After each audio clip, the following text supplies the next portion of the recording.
বউবাজারে সমরজিৎ বাবুর বাড়িতে নিজের ঘরখানায় সদানন্দ যখন একলা শুয়ে থাকত, তখন নানা চিন্তা এসে মাথায় ভিড় করত। কোথায় সেই নবাবগঞ্জ?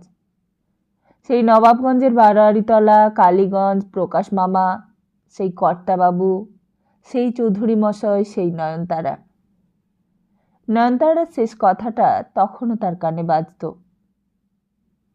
আমি তোমার স্ত্রী হয়েছি বলে কি তোমার প্রায়শ্চিত্তের ভাগ আমাকেও নিতে হবে? আর কথাগুলো মনে পড়লেই সদানন্দ অন্যমনস্ক হয়ে যাবার চেষ্টা করত, সবকিছু ভুলে যাবার চেষ্টা করত, নবাবগঞ্জের জীবন থেকে নিজেকে বিচ্ছিন্ন করে আনবার চেষ্টা করত। মনে করতে চেষ্টা করত যে সে সদানন্দ মারা গেছে, সেই সদানন্দ আত্মহত্যা করেছে, সেই সদানন্দ খুন হয়ে গেছে। তারপর আস্তে আস্তে কখন সে আবার একসময় ঘুমিয়ে পড়ত তার খেয়াল থাকতো না। নমস্কার, আমরা শুনছি কথাশিল্পী বিমল মিত্রের লেখা উপন্যাস আসামি হাজিরের দ্বিতীয় খণ্ড। আসুন শুনে নিই আজকের পর্বে কি আছে। শুরু করছি আজকের পর্বটি।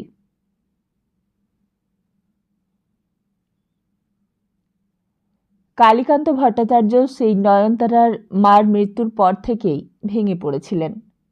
একদিন কাজ করেন তো পরের দিন শুয়ে থাকেন।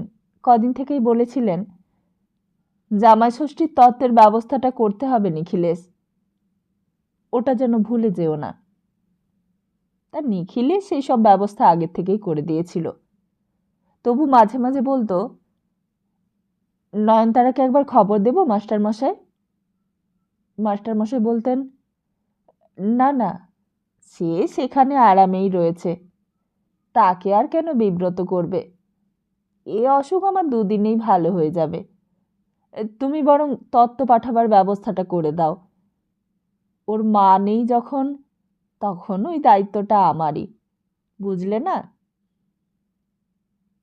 তা সেই ব্যবস্থাই হচ্ছিল।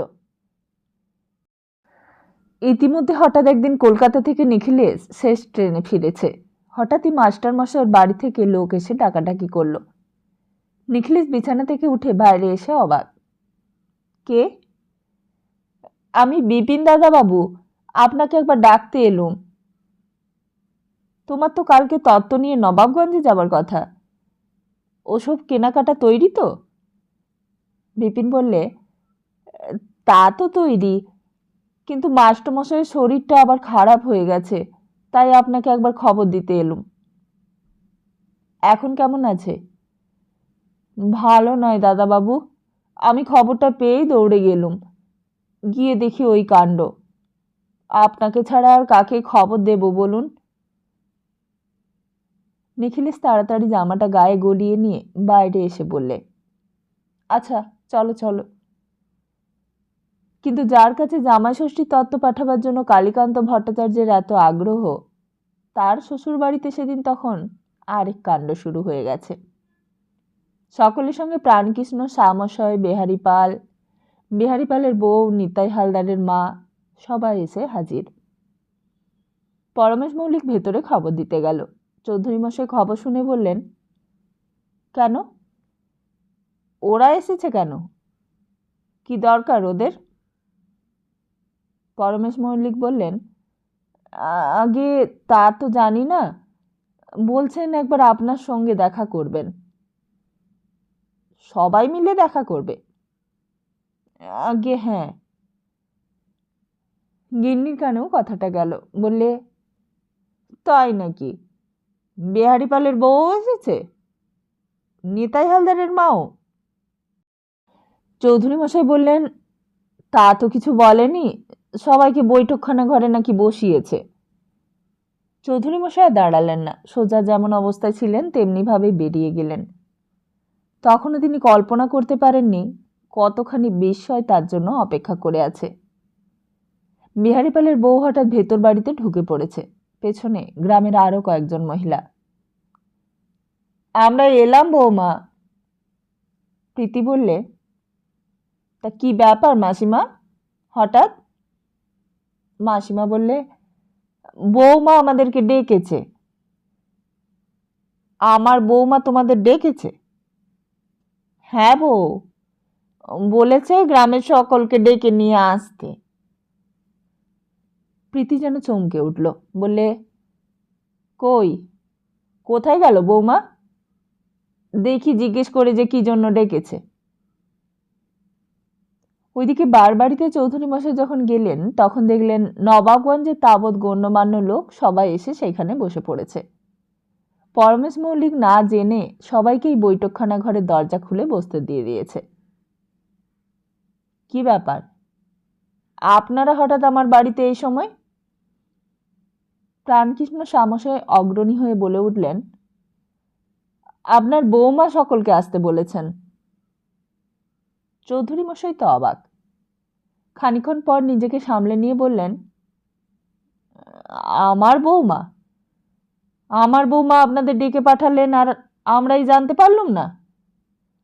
আমি তো এর রহস্য কিছুই বুঝতে পারছি না। প্রাণকৃষ্ণ সামসে বললেন, আসলে হয়তো আপনি জানেন না চৌধুরী মশাই, সব কথা তো পুরুষ মানুষেরা জানতে পারে না, আর জানা সম্ভবও নয়। মেয়েদের ব্যাপার, মেয়েরাই জানে। চৌধুরী মশাই রাগ হয়ে গেল, বললেন, তা আপনারাও তো পুরুষ মানুষ, আপনাদের কাছে গিয়ে কি আমার বৌমা আসতে বলেছেন? এই বাড়ির বউদের তো সেই নিয়ম নেই। কি করে তিনি আপনাদের ডাকলেন? আপনাদের বাড়িতে গিয়ে নাকি চিঠি দিয়ে? বিহারীপাল মশাই বললেন, না না চৌধুরী মশাই, আপনার বৌমা আমার পরিবারকে ডেকে বলেছিলেন। চৌধুরী মশাই এতক্ষণে যেন বুঝলেন, বললেন, ও, এতক্ষণে বুঝলাম। তা তিনি আপনার পরিবারকে কি বলেছেন?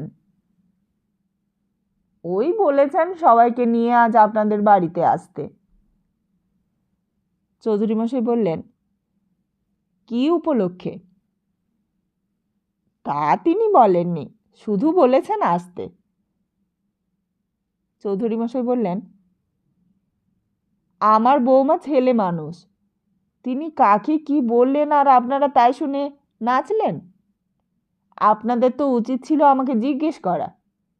আমাকে জিজ্ঞেস করলেই তো আমি বলে দিতুম যে আপনাদের আসতে হবে না, কি আসতে হবে। এই কথা সকলেই চুপ করে রইলেন। বলুন শামশাই, আপনিও বলুন পাল মশাই, হালদার মশাই, সরকার মশাই, আপনারাই বলুন, চুপ করে রইলেন কেন? আমি অন্যায় কিছু বলিনি, আপনারাই বুঝে দেখুন। আমার বাড়ির কুলবধূ হয়ে তিনি আমাকে খবরটা না দিয়ে আপনাদের খবর দিলেন, এটা কি রকম কথা? আপনারা কি বলতে চান তিনি আপনাদের সামনে এসে হাজির হবেন? আর এও কি আমাকে বিশ্বাস করতে হবে?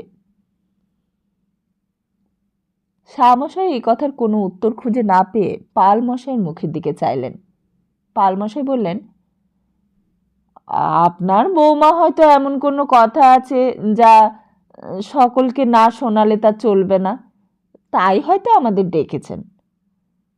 খবরদার, একটু ভেবেচিন্তে কথা বলবেন। আমার বংশের কুলবধূ, তার সম্বন্ধে এমন যা তা কথা বলবেন না। পালমশাই বললে, তাহলে আপনার বৌমাকে গিয়ে জিজ্ঞেস করে আসুন, তিনিই বলবেন তিনি কি জন্য আমাদের ডেকে পাঠিয়েছেন। তিনি যদি আমাদের চলে যেতে বলেন তাহলে নয় আমরা চলে যাব। হঠাৎ ভেতর থেকে একটা মেয়েলি গলায় চিৎকার উঠল, বৌমা, বৌমা, তুমি ওদিকে কোথায় যাচ্ছ? কোথায় যাচ্ছ বৌমা? কিন্তু ততক্ষণে যা ঘটবার তা ঘটে গেছে। সবাই দেখলে চৌধুরী বাড়ির কুলবধূ হঠাৎ হাঁপাতে হাঁপাতে সশরীরে একেবারে বৈঠকখানার ভেতরে এসে হাজির। সবাই কেমন যেন আড়ষ্ট হয়ে গেল। চৌধুরী মশাই এতক্ষণ বেশ গম্ভীরভাবেই কথা বলছিলেন, কিন্তু এবার তিনিও তার বৌমার কাণ্ড দেখে যেন হতবাক হয়ে গেলেন। ভেতর থেকে শাশুড়ি তখনও ডাকছে, বৌমা, বৌমা, চলে এসো, ভেতরে চলে এসো। নয়নতারা তখনও ঘোমটায় মুখ ঢেকে দাঁড়িয়েছিল। সে শাশুড়ির কথায় কোনো কান না দিয়ে সকলকে উদ্দেশ্য করে বলে উঠল,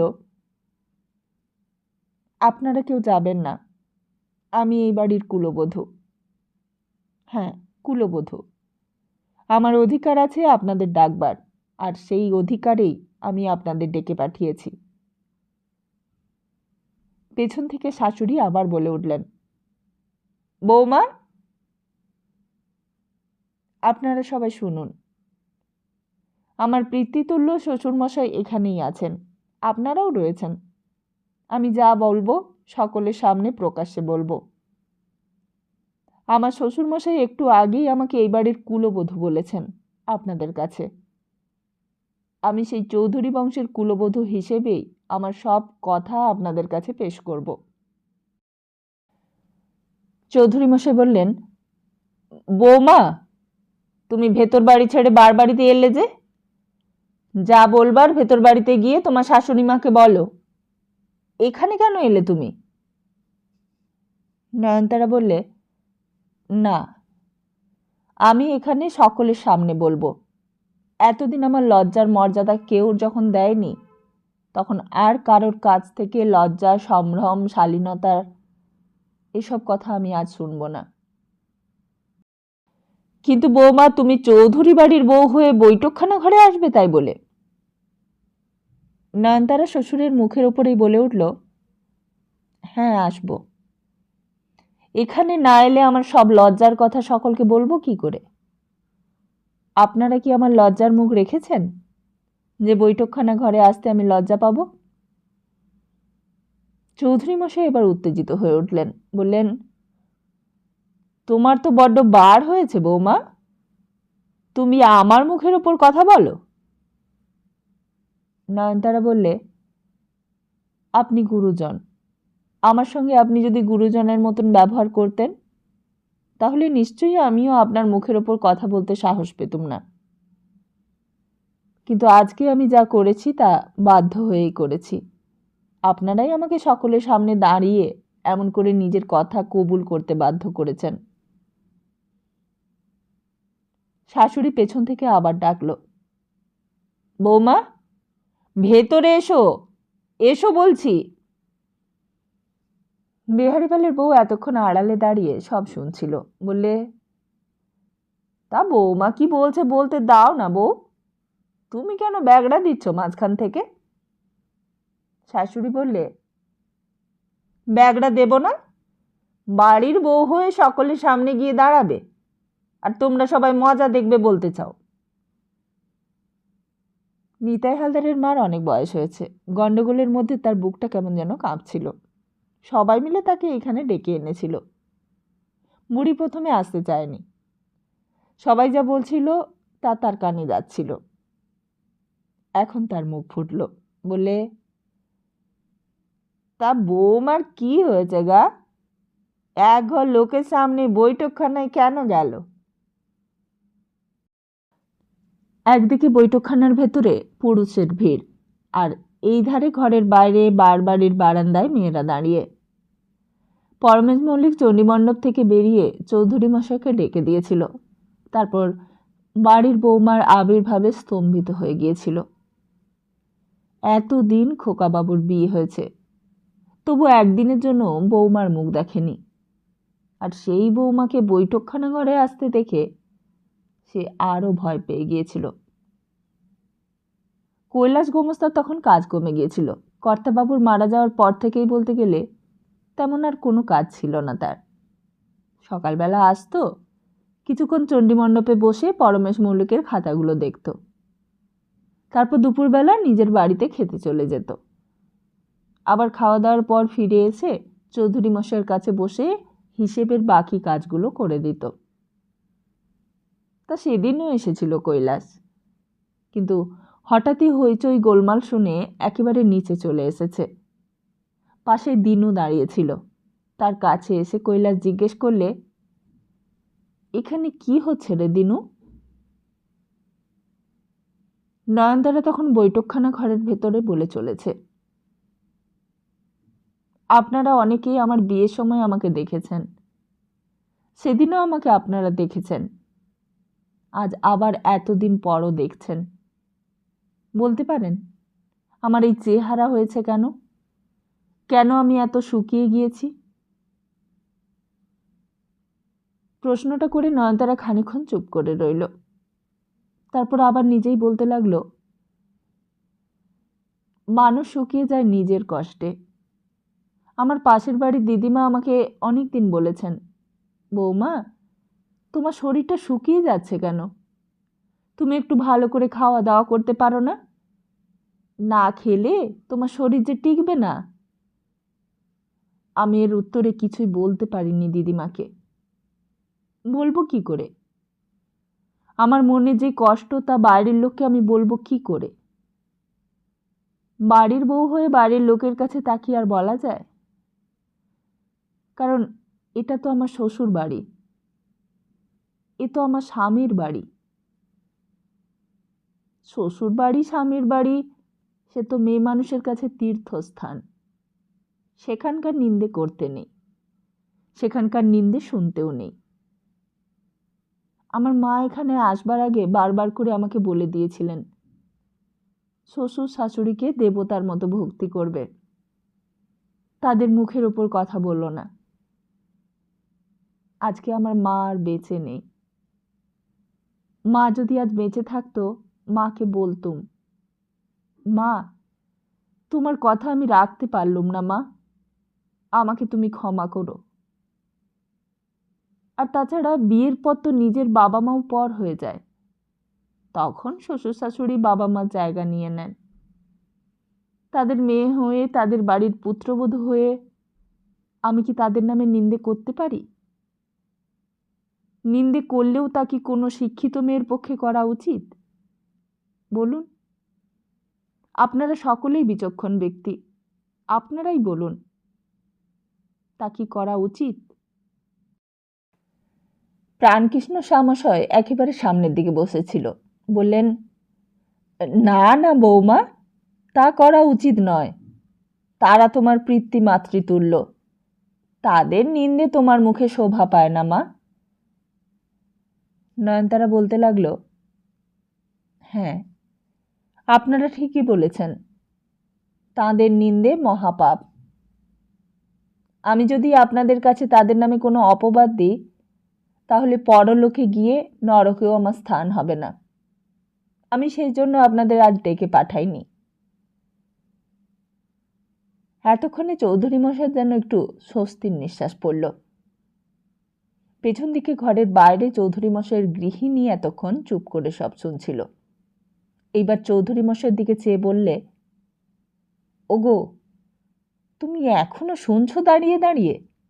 বৌমাকে ভেতরে ডেকে নিয়ে আসতে পারছো না? বৌমাকে ধরে টেনে নিয়ে এসো।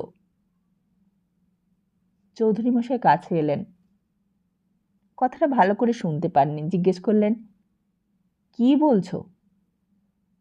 বলছি আমার বাড়ির বউকে নিয়ে সবাই মজা দেখতে এসেছে, এটা কি বুঝতে পারছো না? চৌধুরী মশাই বললেন, তা তুমি কি বলতে চাও? আমি সবাইকে বাড়ি থেকে তাড়িয়ে দেব? হ্যাঁ, তাড়িয়ে দেবে।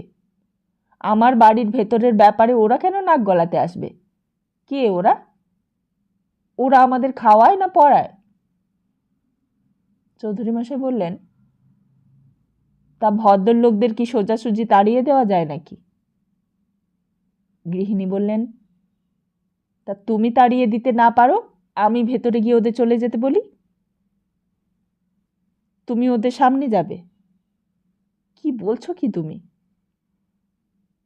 তা সামনে গেলে দোষ কি? আমাদের ইজ্জত যদি ওরা রাখতে না পারে, ওদের ইজ্জত রাখতে আমাদের বইয়েই গেছে। চৌধুরী মশাই বললেন, না না, এখন অমন করো না, শেষকালে গায়ে ঢিঢি পড়ে যাবে। এই বলেই চৌধুরী মশাই আবার ভেতরে গিয়ে ঢুকলেন।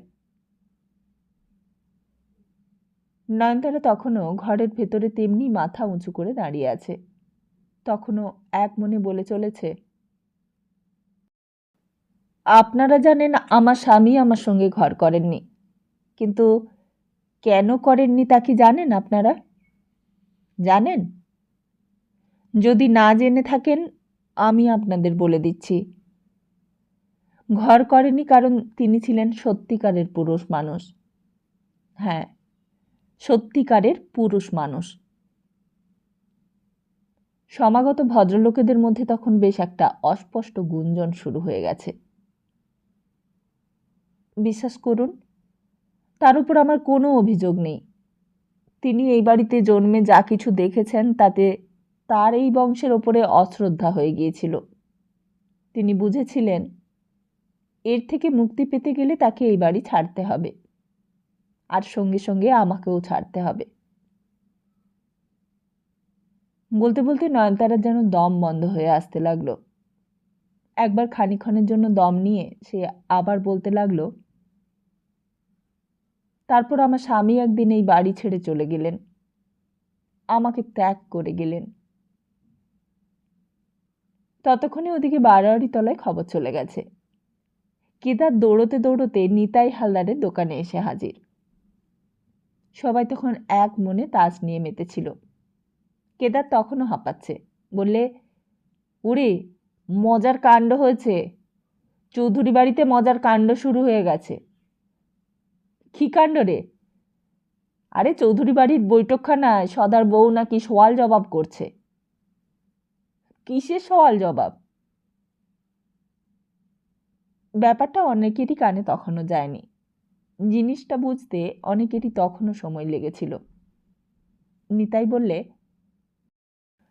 আরে তারক জ্যাঠা থেকে বেহারি পাল মশাই, সবাই হাজির। নিতাই হালদার শুনে বললে, হ্যাঁ, তাই বোধহয় আমার মাও গেছে সেখানে, বলছিল বটে চৌধুরী বাড়িতে যাবে। তা কি জন্য গেছে রে?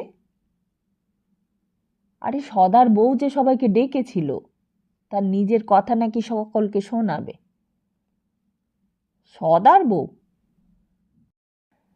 সদার বউকে বিয়ের সময় সবাই দেখেছে, আর বউ দেখে সেই দিন সদার ওপর সকলের হিংসেও হয়েছিল। কি ফর্সা সুন্দরী বউ সদার। তারপর সেই বউকে আর কখনো দেখেনি তারা। তারপর শুধু শুনেছিল যে সদার বউ ছেড়ে বাড়ি ছেড়ে কোথায় যেন পালিয়ে গেছে। তুই জানলি কি করে? কেদার বললে, আরে আমি যে ওখান দিয়ে আসছিলুম, আসতে গিয়ে দেখি ওখানে ওদের সদরে খুব ভিড়। তা ভিড় দেখে আমিও ভেতরে ঢুকলুম। গিয়ে দেখি সবাই হাজির। সামনে বাড়ির উঠোনের লোকের ভিড়ের ভেতরে কিছুই দেখতে পাইনি। শেষকালে উঁকি দিয়ে দেখি ভেতরে সবাই বসে, সবার চেনা মুখ। তারক জ্যাঠা, শাহমশায়, ওরা তো একেবারে সামনের সারিতে। আর ঘরের মধ্যে সকলের দিকে মুখ করে দাঁড়িয়ে আছে সদার বউ। সবাই একসঙ্গে চেঁচিয়ে বলে উঠল, সদার বউ? কেদার বললে, হ্যাঁ রে, সদার বউ। তবুও যেন কারোর বিশ্বাস হলো না। জিজ্ঞেস করলে, কি বলছিস তুই? সদার বউ বৈঠকখানা ঘরে, এক ঘর ব্যাটা ছেলের সামনে, গুলমারবালার জায়গা পাস নে। সদার বউ বৈঠকখানা ঘরে সকলের সামনে দাঁড়িয়ে। কেদার বললে, মাইরি বলছি, মা মঙ্গলচণ্ডীর দিব্যি, আমি একটুও বাড়িয়ে বলছি না। তোরা যদি বিশ্বাস না করিস, এই আমি মা মঙ্গলচণ্ডীর মাথা ছুঁয়ে দিব্যি করে আসছি, এই দেখ।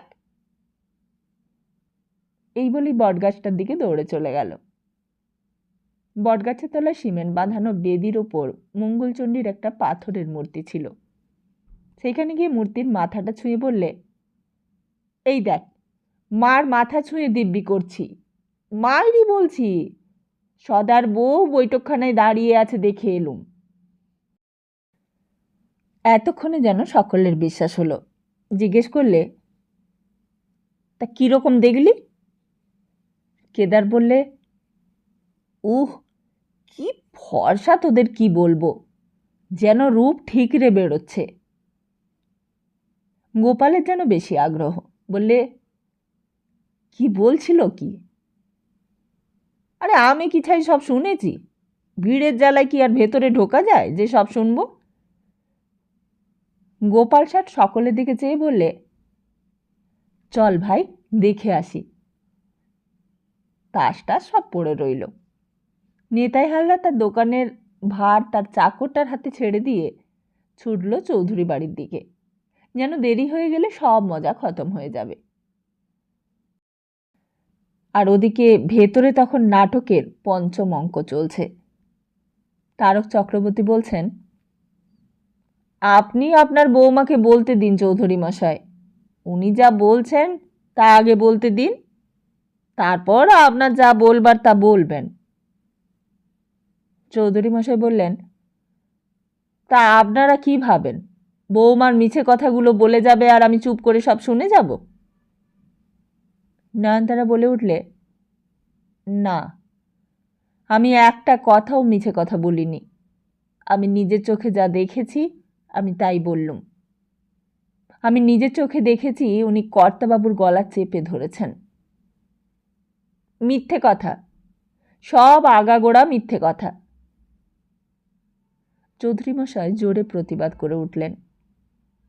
ভেতর থেকে প্রীতি বলে উঠল, বৌমা, এত বড় আস্পর্ধা তোমার? শ্বশুরের নামে তুমি এত বড় মিছে কথা বলো? তোমার জিভ খসে যাবে, আমি বলে দিচ্ছি। মাথার ওপর ভগবান আছে, সে কথা যেন ভুলে যেও না। বিহারীপালের বউ বললে, তুমি চুপ করো না বউ, বৌমা কি বলছে তা আগে বলতে দাও না। তুমি থামো তো মাসি, পরের বাড়ির কেচ্ছা শুনতে খুব ভালো লাগছে না তোমাদের? কিন্তু আমিও জানি এই বউকে কেমন করে শায়েস্তা করতে হয়। ভেতর থেকে নয়নতারাই এই কথার উত্তর দিলে, শায়েস্তা আমাকে যথেষ্ট করেছেন মা। আপনারা শায়েস্তা করে করেই তো আজকে আমাকে এতগুলো ভদ্রলোকের সামনে আমার মুখ খুলতে বাধ্য করেছেন। আপনারা শায়েস্তা না করলে কি আমারই আজকে এত সাহস হতো? আজ যখন আমাকে শায়েস্তা করে করে আমাকে একেবারে মরিয়া করে তুলেছেন, তখন আর আপনাদের বারণ কেন শুনব? আজকের কথা তো তখনই আপনাদের ভাবা উচিত ছিল। তখন কত কেঁদেছি, কত আপনাদের পায়ে ধরেছি, তখন তো আমার একটা কথাও আপনারা শোনেননি। তারপর একটু থেমে নয়নতারা আবার বলতে লাগলো, না, আমার একটা কথা তখন কেউ শোনেনি। আমার চোখের সামনে একজন মানুষ খুন হয়ে গেলেও আমি মুখ ফুটে কাউকে বলতে পারলুম না যে এ বাড়িতে আরেকটা খুন হয়েছে। খুন এই বাড়িতে আগে আরও অনেক হয়েছে, সেসব আমার শোনা কথা। আমার স্বামী আমাকে তখন বলেছিলেন, কিন্তু আমি বিশ্বাস করিনি। কিন্তু টাকার জন্য কি মানুষ এতই অন্ধ হয়ে যায় যে নিজের বাবাকেও খুন করতে বাধে না? তাহলে এই টাকা কিসের জন্য? সুখের জন্য নাকি খুনের জন্য? আর টাকাই যখন সমস্ত, তাহলে আমাকে কেন এই বাড়ির বউ করে আনা হয়েছিল? আমার বাবা গরিব, আমার বিয়ের সময় বাবা তো একটা পয়সাও নগদ দিতে পারেননি। তাহলে কি রূপ? আমার রূপের জন্য? নয়নতারা নিজেই প্রশ্নটা করে নিজেই উত্তরের প্রতীক্ষায় সকলের দিকে চাইল। বললে, আপনারা বলুন না, রূপ ছাড়া আর কি হতে পারে? রূপ ছাড়া আর কিসের জন্য আমাকে এই নরকপুরীতে বউ করে আনা হলো? কিন্তু কেউই এই প্রশ্নের উত্তর দিলে না। উত্তর বোধহয় চায়ও নি নয়নতারা। এইবার সে নিজেই তার নিজের প্রশ্নের উত্তর দিলে। বললে, হ্যাঁ, রূপই আমার কাল হলো, আর এই রূপের জন্যই আমি এই বাড়ির বউ হয়ে এলুম। আমার কাজ হলো আমার স্বামীকে আমার রূপ দেখিয়ে ভুলিয়ে বশ করা, ছলা কলা করে বশ করে তাকে দিয়ে এই চৌধুরী বাড়ির বংশ রক্ষা করা, আর কিছুই নয়। শুধুই বংশ রক্ষা, আর তারই প্রতিবাদে তিনি বাড়ি ছেড়ে চলে গেলেন। আর আমি?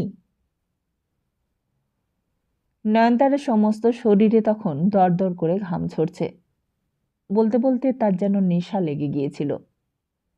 জ্যৈষ্ঠ মাসের গুমোট গরম, আর শুধু নয়নতারারই নয়, যারা যারা ঘরের মধ্যে বসেছিল কিংবা দাঁড়িয়েছিল, আশেপাশের থেকে সব কিছু শুনছিল, তাদের সকলেরই যেন তখন নেশা লেগে গিয়েছিল। আর আমি? নয়নতারা চারিদিকে চেয়ে দেখতে লাগলো। প্রশ্নটা সকলের মুখের ওপর ছুড়ে দিয়ে সে যেন সুবিচারের আশায় তাদের করুণার কাছে আত্মসমর্পণ করল। বললে, আর আমি? আমার তখন কি কর্তব্য আপনারাই বলুন। আপনারা সবাই গ্রামের বিচক্ষণ গণ্যমান্য ভদ্রলোক। আমি আপনাদের কাছেই প্রশ্ন করছি, এমন অবস্থায় আমার কি কর্তব্য থাকতে পারে? আমার এই রূপ, এই বয়স তখন কার কোন কাজে লাগবে? আমাকে দিয়ে তখন আমার শ্বশুর শাশুড়ির কোন উদ্দেশ্য সার্থক হবে বলুন? আমি সেই অবস্থায় তাদের সেই আশা কেমন করে মেটাবো আপনারাই বলুন। এইবারেও কেউ এই প্রশ্নের কোনো উত্তরই দিলে না। বলুন, আমি মেয়ে মানুষ হয়ে তাদের এই আশা কেমন করে মেটাবো? হাজার সদিচ্ছে থাকলেও কি আমি তাদের সেই ইচ্ছে মেটাতে পারি? মেয়ে মানুষের দ্বারা কি তা সম্ভব? তারপর আবার একটু থেমে বলতে লাগলো, না, তা আমি পারি না, কেউই পারে না। আমার বিয়ের আগে আমার মা আমাকে অনেক করে শিখিয়ে পড়িয়ে দিয়েছিল। আমি মার সব কথা বর্ণে বর্ণে মেনেছি। মা বলে দিয়েছিল শ্বশুরকে দেবতার মতো ভক্তি করবে, তা করেছি। শাশুড়িকে সেবা করতে বলেছিল মা, তাও করেছি। মা যা যা বলেছিল আমি সমস্ত মেনেছি, কিন্তু মার একটা কথা শুধু আমি রাখতে পারিনি, সেটা কিছুতেই মানতে পারিনি। তারক চক্রবর্তী মশাই আর থাকতে পারলেন না, জিজ্ঞেস করলেন, কি কথা মানতে পারোনি মা? সেই কথা বলতেই আজকে আপনাদের সকলকে আমি ডেকেছি। আমার মা যদি আজ বেঁচে থাকতো তো আজকে আমি মাকেই সব কিছু বলতুম। মা, তোমার সব কথা আমি মাথা নিচু করে মানতে পারলুম না, আমাকে তুমি সেজন্য ক্ষমা করো মা।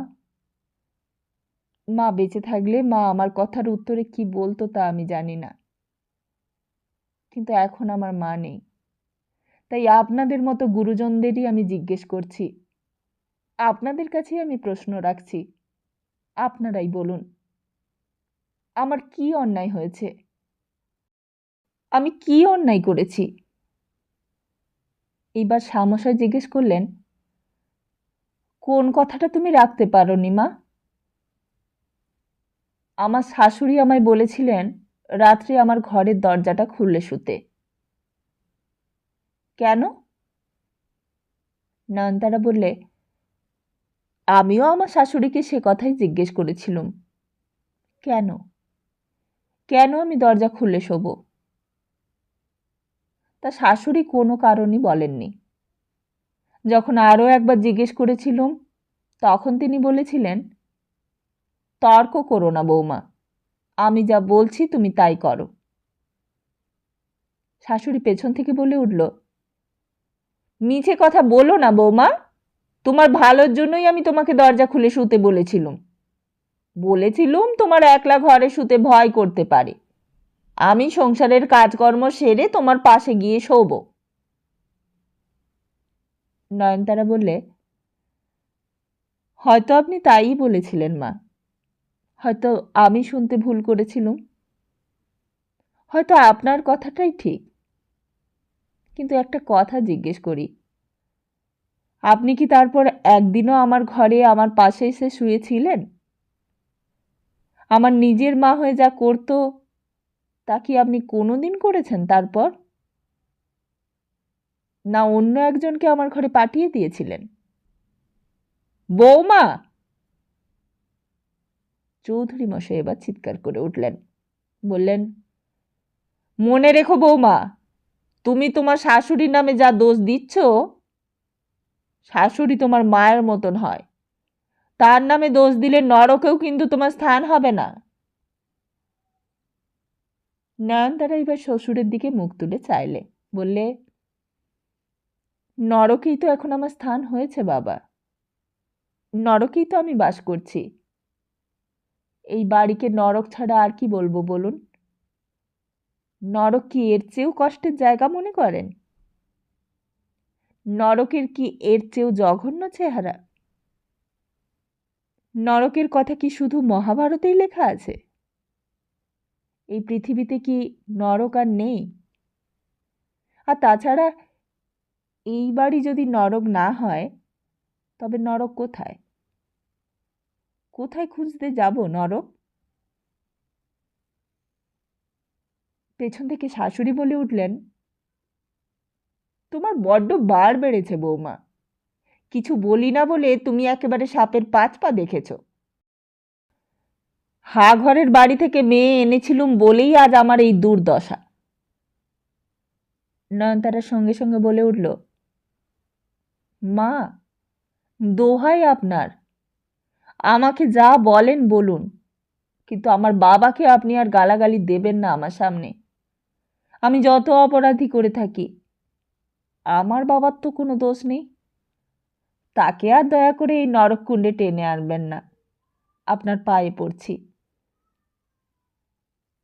তারক চক্রবর্তী মশাই অধৈর্য হয়ে উঠছিলেন, বললেন, তারপর মা, তারপর তুমি দরজা খুলে শুলে না দরজা বন্ধ করে শুলে? নয়নতারা বললে, আমি শাশুড়ির কথা অমান্য না করে দরজা খুলেই শুলুম, কিন্তু সেই দিনই রাত্রিরে আমার ভুল ভেঙে গেল। কেদাররা তখন এসে গেছে, একেবারে উঠোনের মধ্যে ঢুকে পড়ে ভিড়ের ভেতরে উকি মেরে দেখবার চেষ্টা করলে। গোপালও ছিল পেছনে, তারাও একবার সদার বউকে চোখের দেখা দেখবে বলে। সেই কদিন আগে বিয়ের সময় সদার বউকে দেখে সবাই চক্ষু সার্থক করেছিল, এতদিন বাদে আবার সেই দেখবার সুযোগ হয়েছে। এমন রূপসী বউকে ছেড়ে সদা কেমন করে নিরুদ্দেশ হয়ে গেল, এইটা নিয়ে বহুদিন গবেষণা করেছে তারা। তাসের আড্ডায় বসে অনেক তর্ক বিতর্ক হয়েছে, কিন্তু কোনো ফয়সালা হয়নি কোনো দিন। আর সেই বউ কিনা আজ দ্রৌপদীর মতো একেবারে কৌরবদের সবাই এসে হাজির হয়ে গেছে। এটাও তো এক তাজ্জব কাণ্ড। তবে কি কোনো কেলেঙ্কারি কাজ করে ফেলেছে নাকি বউটা? কেদার একেবারে সকলকে ঠেলে ঠুলে সামনে একটা জায়গা করে নিয়েছে। গোপালদেরও কাছে টেনে নিয়ে বললে, উই দেখ। কেদারও দেখলে, গোপালও দেখলে, সবাই দেখলে। আহা, কি রূপ রে! দেখেছিস মাথার চুলগুলো কিরকম কোকড়ানো, আর চোখ দুটো খুব বিউটিফুল না? চুপ কর না, কি বলছে ভালো করে শুনি। শ্যামশাই আবার জিজ্ঞেস করলেন, তা কি দেখলে মা, বলো, কি দেখলে? শাশুড়ি কিন্তু তখন তার আগের কথার জেদ ছাড়েনি, বলে উঠল, তোমার বাবার নাম কেন তুলব না? তিনি তো শুনেছি মাস্টার, তা মাস্টার হয়ে নিজের মেয়েকে এই শিক্ষা দেওয়া, এ কোন ধরনের শিক্ষে শুনি? যে মেয়ের লঘু গুরু জ্ঞান নেই, যে মেয়ে একঘর ভর্তি পুরুষ মানুষের সামনে ঘোমটা খুলে খ্যামটা নাচতে পারে, তার বাবা আবার কিসের মাস্টার? মা! নয়নতারার বুকে যেন কথাগুলো শেলের মতো বিঁধল, বললে, আমি আপনার পায়ে ধরে বলছি মা, আমাকে আপনি যা তা বলুন, যত ইচ্ছে শাস্তি দিন, সে আমার সহ্য হবে, কিন্তু আমার বাবার বিরুদ্ধে কিছু বলবেন না, আপনাদের পায়ে পড়ছি। শাশুড়ি বললে, তা এতই যদি বাপের ওপর তোমার টান, তা কই, বাপ তো তোমার একটা খবরও নিলে না এতদিনে, একবারও তো দেখতেও এলে না, যে যাই মেয়েকে একবার দেখে গিয়ে আসি। আর মেয়ের খোঁজ না হয় না নিলে, কিন্তু জামাইকেও তো একবার দেখতে ইচ্ছে করে। মেয়ে জামাই কেমন আছে একটা চিঠি লিখেও তো সেই খবরটা মানুষের নেয়। বেহারিপালের বউয়ের আসল কথাটা জানবার ইচ্ছে। সে বললে, আর তুমি থামো না বউ, বৌমা যা বলতে চায় তা একটু বলতে দাও না। কিন্তু শাশুড়ির কথার উত্তর দিলে নয়নতারা। বললে, দোহাই মা আপনার, এমন প্রার্থনা করবেন না আপনি। আমি তো দিনরাত ভগবানকে তাই বলছি, যেন এর মধ্যে বাবা আর না এসে পড়েন। আমি যা কষ্ট পাচ্ছি তা পাচ্ছি, বাবা আমার এই কষ্ট দেখলে আর বাঁচবেন না, তাকে আর বাঁচাতে পারবো না। আর শুধু বাবা কেন, আমার কষ্টের কথা জানলে আজ এখানে যারা হাজির তারাও কানে আঙুল দেবেন। তারক চক্রবর্তী মশাই বললেন, আমরা তো কিছুই বুঝতে পারছি নে মা, কি এমন ব্যাপার যে শুনলে কানে আঙুল দিতে হবে? চৌধুরী মশাই বললেন, আপনারা উঠুন শামশাই, আপনারা কেন বসে আছেন? আমার বৌমা পাগল হয়ে গেছে। পাগল না হলে এমন প্রলাপ কেউ বকে? নয়নতারা সঙ্গে সঙ্গে যেন খেপে উঠল। বললে, পাগল? আমি পাগল? আমি প্রলাপ বকছি? রোজ রাত্রে তাহলে আপনি পাগলের ঘরে কেন ঢোকেন? কিসের জন্য? কোন আকর্ষণে পাগলের কাছে যান আপনি? আমি পাগল? অন্ধকারে রাত্রে আমার ঘরে ঢোকবার সময় মনে থাকে না আমি পাগল? তখন তো আমি পাছে টের পাই, তাই তো টিপি টিপি পাই আমার ঘরে ঢোকেন। বলুন, জবাব দিন আমার কথার। বলুন, কেন ঢোকেন আমার ঘরে? চৌধুরী মশাইয়ের মুখ চোখ ফ্যাকাশে হয়ে গেল। পাথরের মতো তিনি তখন মাথা নিচু করে দাঁড়িয়ে আছেন। বলুন, চুপ করে থাকবেন না, জবাব দিন আমার কথার। নিজের হাতের আঙুল দিয়ে নিজের বাবার গলা টিপে মারতে পেরেছেন বলে কি ভেবেছেন আমাকেও গলা টিপে মারবেন? বলুন, জবাব দিন। একটু আগে আমাকে নরকের ভয় দেখালেন, ভয় দেখাতে আপনার লজ্জা করল না? এর চেয়ে বীভৎস নরককুণ্ড আর কি হতে পারে? নরককুণ্ড না হলে শ্বশুর হয়ে কেউ ছেলের বউয়ের ঘরে ঢুকতে পারে? হায় রে, আর আজ আমিই হলুম পাগল। আশ্চর্য! আপনি কি ভেবেছেন আমাকে পাগল বলে আপনি পার পেয়ে যাবেন? পাগল হলে কি এই বাড়িতে আমি কাউকে আস্ত রাখতুম? বলুন, জবাব দিন আমার কথার। চারিদিকে থমথমে আবহাওয়া, সবাই যেন বোবা হয়ে গেছে। জ্যৈষ্ঠ মাসের গুমোট গরম যেন হঠাৎ এক মুহূর্তে উত্তাপের বরফ হয়ে জমাট বেঁধে গেছে। প্রথম নিস্তব্ধতা ভাঙল বেহারি পাল। বললে, ছি ছি চৌধুরী মশাই, এটা সত্যি একটা বড় অন্যায় কাজ হয়েছে আপনার। তারক চক্রবর্তী বললেন, কই চৌধুরী মশাই, আমরা তো বিশ্বাসই করতে পারছি না যে আপনি এ কাজ করতে পারেন। আপনি আমাদের নবাবগঞ্জের বিশিষ্ট একজন ভদ্রলোক হয়ে। চৌধুরী মশাইয়ের নিচু মাথা তখন আরও নিচু হয়ে গেছে। সকলের ধিক্কার গঞ্জনার মৃদু গুঞ্জন শুরু হয়ে গেছে তখন। কিন্তু পেছন থেকে চৌধুরী গিন্নির গলার আওয়াজ হঠাৎ সব গুঞ্জন স্তব্ধ করে দিল। পেছন থেকে চৌধুরী গিন্নি বলে উঠল, চৌধুরী মশাইকে আপনারা সবাই মিলে দোষ দিচ্ছেন কেন? চৌধুরী মশাইয়ের কি দোষ দেখলেন আপনারা? দোষ দিতে হয় আমাকে দিন। আমি যেমনটা বলেছি চৌধুরী মশাই তেমনটা করেছেন। আর এছাড়া আমাদের কি উপায় ছিল বলুন? আমার ছেলে নেই, অনেক দিন হলো ছেলে নিরুদ্দেশ। তাহলে আমার এই এত সম্পত্তি এইসব কে খাবে, কে দেখবে? কার জন্য তাহলে এইসব সংসার করা? তাহলে তো সব কিছু ছেড়ে বনে চলে গেলেই হতো। কোন সুখের জন্য লোকে ছেলের বিয়ে দেয় শুনি? কিসের আশায়? বংশই যদি না রইল তো চাই এই সংসার দিয়ে কি হবে?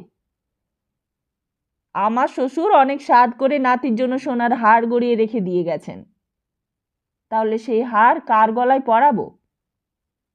আর এছাড়া আমাদের কি গতি ছিল বলুন? বৌমা এখন আমাদের নামে দোষ দিচ্ছে, কিন্তু বৌমারও তো মা হতে ইচ্ছে করে। সেই বৌমাই বা কি নিয়ে বেঁচে থাকবে? আমরা যখন থাকবো না, তখন তো বৌমাই এই সংসারের মালিক হবে।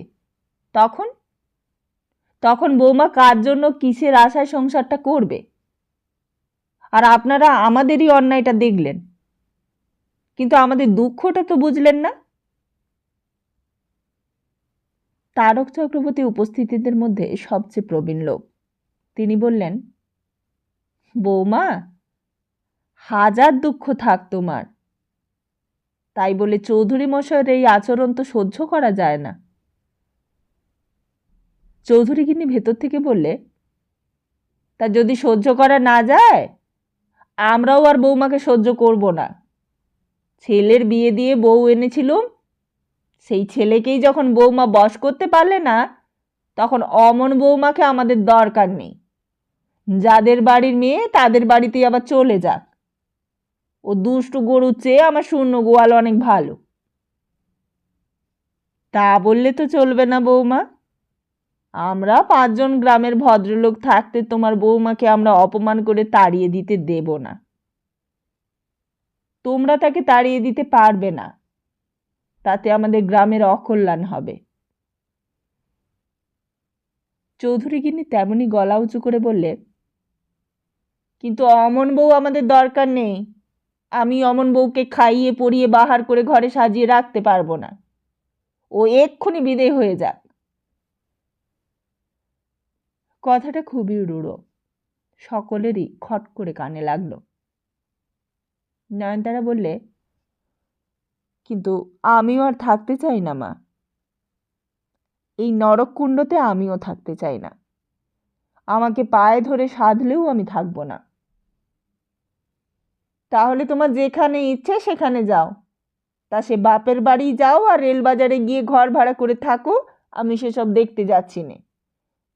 আমার বংশই যদি রক্ষে না হলো, তোমার মতন বউ নিয়ে কি আমি ধুয়ে খাবো? নয়নতারা বললে, বংশ আপনাদের রক্ষে হবে না মা। আপনি হাজার চেষ্টা করলেও তা হবে না। আমিও হাজার চেষ্টা করলে তা হবে না। কালীগঞ্জের বউয়ের যে সর্বনাশ আপনারা করেছেন, তারপর তার অভিশাপ ফলবে না বলতে চান? চৌধুরী মশাইয়ের মুখ দিয়ে এতক্ষণ কোনো কথাই বেরোয়নি। তারক চক্রবর্তী মহাশয় তার দিকে চেয়ে বললেন, তা বৌমাকে যদি বাপের বাড়ি পাঠাতেই হয় চৌধুরী মশাই, তাহলে তো এমন করে পাঠালে চলবে না। রীতিমতো যেমন নিয়ম আছে তেমন নিয়মে পাঠাতে হবে। শ্যামশাই বলল, এমনি পাঠিয়ে দেবেন না। আপনার বৌমাও তো চলেই যেতে চাইছেন। তা আপনার সরকার আর একজন দাসীকে দিয়ে ওনার বাপের বাড়িতে পাঠিয়ে দিন, সেটাই ভালো হবে। বিহারী পালও কি যেন একটা বলতে যাচ্ছিল, কিন্তু তার আগেই বাধা পড়ল। চৌধুরী বাড়ি সদরে নজর পড়তেই সবাই দেখলে 3 লোক হাঁড়ি থালা বারকোশ নিয়ে ভেতরে ঢুকছে। একজনের মাথায় আবার আম কাঁঠালের ঝুড়ি। বিপিনও বাড়ির ভেতরে এত ভিড় দেখে অবাক হয়ে গেছে।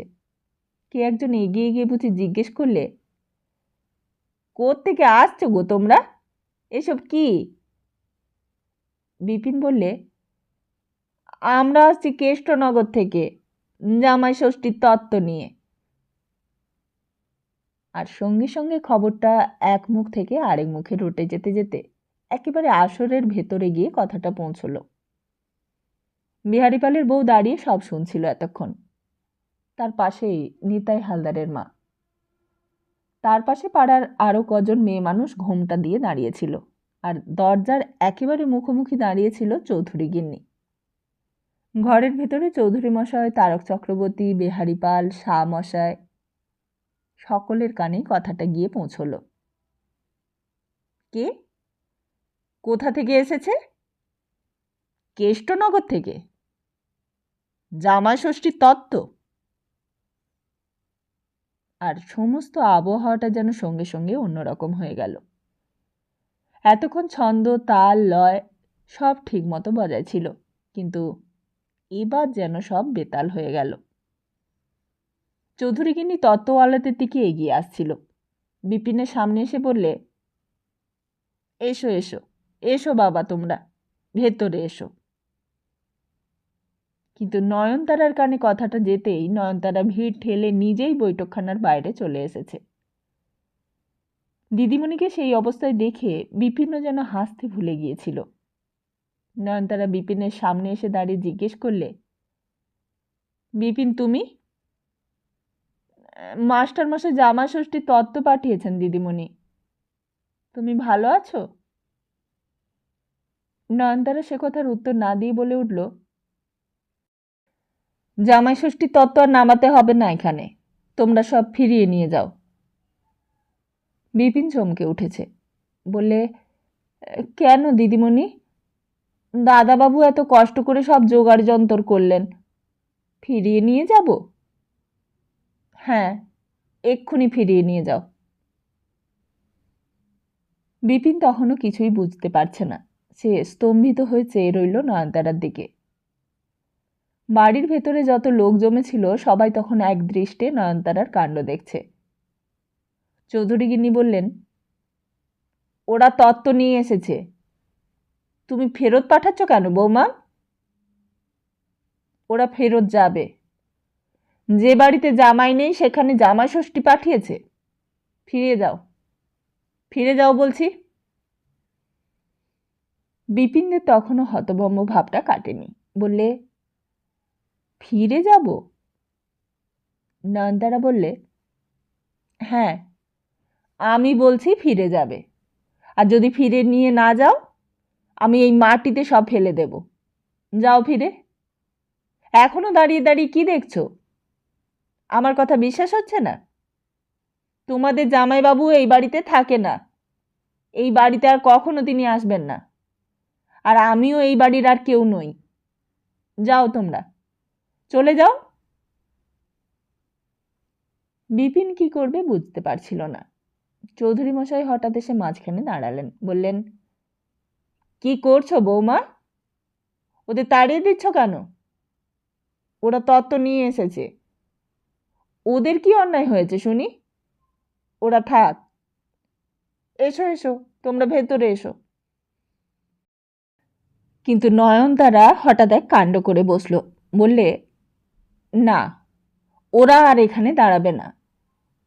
এই বলেই বিপিনের হাতের বারকোষটা ঠেলে দিতেই তার উপরের দুই রাবড়ির মাটির হাঁড়িগুলো মাটিতে পড়ে ভেঙে একেবারে চুরমার হয়ে সমস্ত উঠোনময় ছড়িয়ে গেল।